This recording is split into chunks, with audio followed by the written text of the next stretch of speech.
नमस्कार। आज के वीडियो में भरणी नक्षत्र के बारे में चर्चा होने वाली है। आप जानते हैं कि ज्योतिष में 27 नक्षत्र होते हैं और भरणी आकाश मंडल का दूसरा महत्वपूर्ण नक्षत्र है, जो अश्विनी के बाद इसका नंबर आता है और इस नक्षत्र को बहुत ही शक्तिशाली और महत्वपूर्ण माना गया है। इस नक्षत्र के स्वामी की बात कर लें तो वो शुक्र होते हैं। भरणी नक्षत्र एक नए जीवन चक्र की शुरुआत के साथ जुड़ा हुआ है और साथ ही साथ यह जन्म, निर्माण और प्रजनन क्षमता का प्रतिनिधित्व करता है। इसलिए इस नक्षत्र में पैदा हुए लोग रचनात्मक होते हैं, महत्वाकांक्षी होते हैं और स्वतंत्र विचारों वाले होते हैं। चंद्रमा का प्रभाव पड़ जाने के कारण भरणी नक्षत्र में जन्मे व्यक्ति थोड़े से भावुक होते हैं, लेकिन अपने दृढ़ संकल्प और मजबूत इच्छा शक्ति के कारण इनका ध्यान हमेशा अपने लक्ष्य पर केंद्रित रहता है। वह अपने जीवन में आने वाली चुनौतियों और बाधाओं को दूर करने की क्षमता के लिए जाने जाते हैं, क्योंकि ये चुनौतियाँ और बाधाएं हम सबके जीवन में हैं, लेकिन हम में से कुछ लोग इनको दूर नहीं कर पाते हैं और भरणी नक्षत्र वाले इनको दूर कर पाते हैं। भरणी नक्षत्र को महिला प्रजनन अंग के प्रतीक में दर्शाया गया है, जो निर्माण और सृजन का प्रतिनिधित्व करती है। स्त्री शक्ति से ही जीवन की शुरुआत होती है और स्त्री से ही आधार मिलता है। और चूँकि ये मेष राशि के अंदर पड़ने वाला नक्षत्र है और इस नक्षत्र के देवता भगवान यम हैं, जिन्हें मृत्यु का देवता कहा जाता है, इसलिए भरणी नक्षत्र के अंदर में एक खास किस्म की कठोरता भी आपको मिल सकती है। अब इसके स्वामी शुक्र हैं, जो खुद प्रेम सौंदर्य के प्रतीक हैं तथा वैभव सुख संपत्ति के लिए भी जाने जाते हैं। उनमें एक तरह का जुनून भी पाया जाता है, जो ज्ञान प्राप्ति के या रिसर्च एंड डिस्कवरी के क्षेत्र में होता है, ज्ञान विज्ञान के क्षेत्र में होता है। इसलिए इस नक्षत्र में जन्मे लोग कला और रचनात्मक कार्यों से भी जुड़े हुए मिलेंगे और उसमें अपना बेहतरीन प्रदर्शन भी करेंगे। भरणी नक्षत्र 4 चरणों में बटा हुआ होता है। प्रत्येक चरण अलग अलग विशेषताओं और लक्षणों का रिप्रेजेंटेशन करता है। इन चरणों का उपयोग किसी व्यक्ति के व्यक्तित्व की बारीकियों को समझने में किया जाता है। भरणी का पहला चरण मंगल द्वारा शासित है, जो जुनून और उत्साह से जुड़ा है, जबकि दूसरा चरण शुक्र द्वारा शासित है, जो रचनात्मकता और कामुकता से जुड़ा है, कलात्मक प्रतिभा भी देता है। पहला चरण मंगल वाला, जो तीव्र ऊर्जा वाला था, अपने लक्ष्यों को प्राप्त करने के लिए जुनून देता है, जबकि दूसरा वाला कलात्मक सुंदरता को जगाता है। सुंदरता के प्रति इनकी गहरी रुचि होती है, काफ़ी रोमांटिक भी होते हैं तथा इनमें शारीरिक अंतरंगता की तीव्र इच्छा होती है। भरणी नक्षत्र का तीसरा चरण बुध द्वारा शासित होता है, जो बुद्धि और संचार से जुड़ा है, यानी विजडम एंड कम्युनिकेशन। इसलिए इस चरण में जन्मे व्यक्ति अपने तेज दिमाग, बेहतरीन संचार कौशल के लिए जाने जाते हैं। यह बहुमुखी प्रतिभा के धनी होते हैं और इन्हें अपने विचारों को प्रभावशाली तरीके से व्यक्त करने में महारत हासिल होती है। अब बात कर लें भरणी नक्षत्र का चौथा चरण, तो इसका शासन चंद्रमा करता है, जो कि भावना और अंतर्ज्ञान से जुड़ा होता है।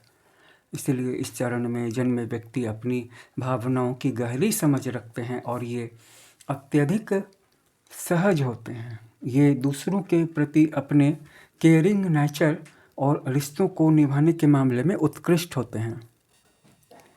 भरणी नक्षत्र वैदिक ज्योतिष का एक महत्वपूर्ण नक्षत्र है, बहुत प्रसिद्ध भी है और ऐसी मान्यता है कि इस नक्षत्र में जन्म लेने वालों में अद्वितीय गुण और लक्षण होते हैं।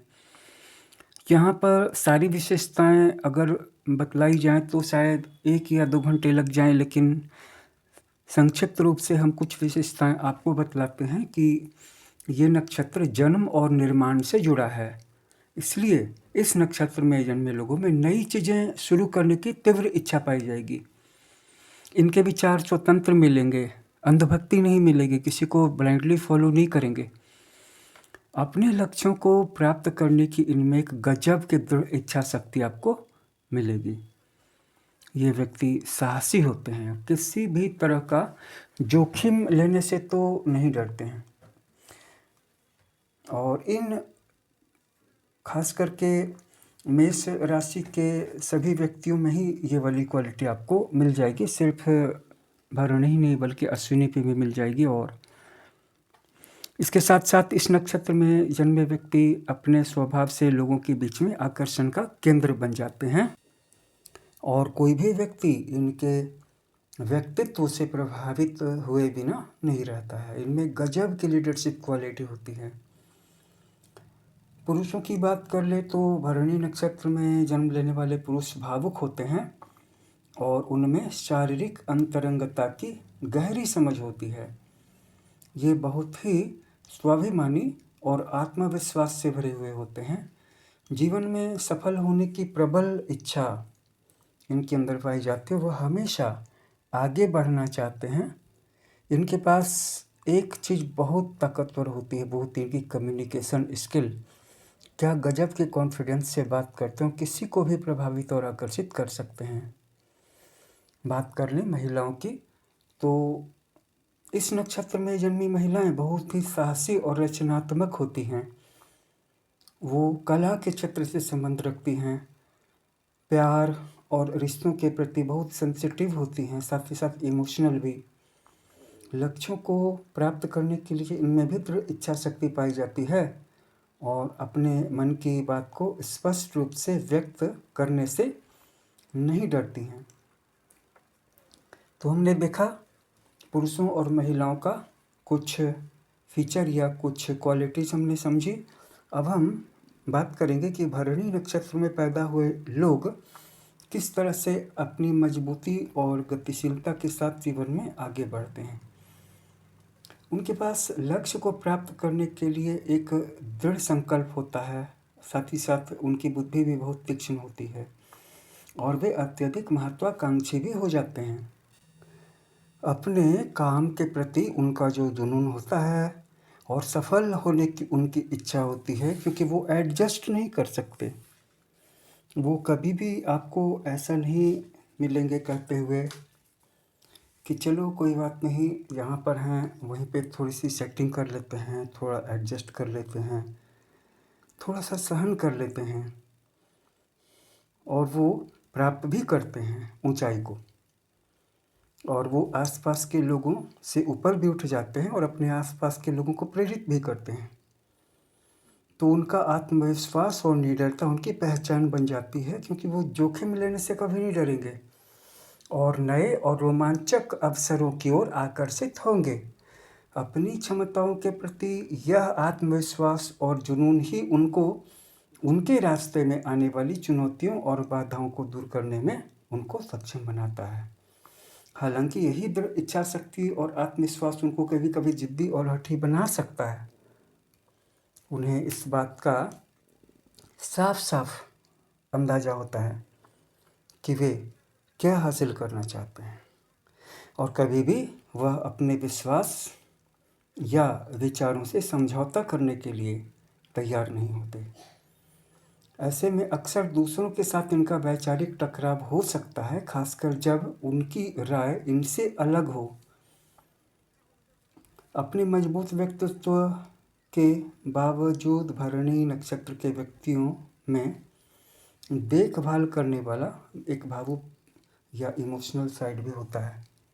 वे अपने प्रियजनों से बहुत गहराई से जुड़े हुए होते हैं और उनकी रक्षा करते हैं और वे अपनी उदारता और ज़रूरतमंदों की मदद करने की इच्छा के लिए भी जाने जाते हैं।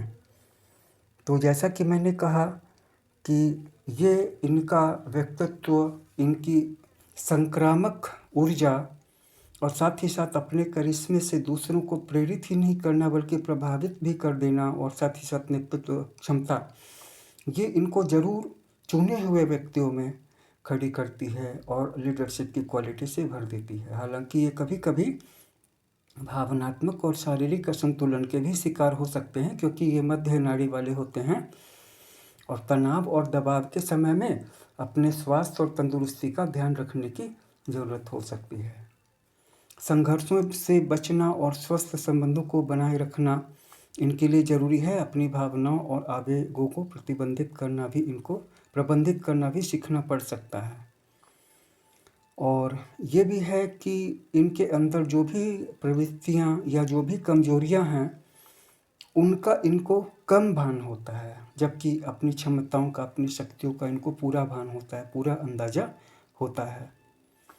तो इस वीडियो में हमने भरणी नक्षत्र के बारे में कुछ चर्चा की। अगर पूरी चर्चा करते तो ये वीडियो काफ़ी लंबा हो सकता था, लेकिन फिर भी हम इतना ज़रूर कहेंगे कि अगर कोई और व्यक्ति जो रोहिणी नक्षत्र में या आर्द्रा नक्षत्र में या स्वाति नक्षत्र में जन्मा है तो उनके साथ इनकी बिजनेस या पार्टनरशिप वाली कंपैटिबिलिटी बहुत अच्छी होगी, जबकि कृत्तिका और मृगशिरा नक्षत्र वाले लोग इनके जीवन में चुनौतियां पैदा करेंगे।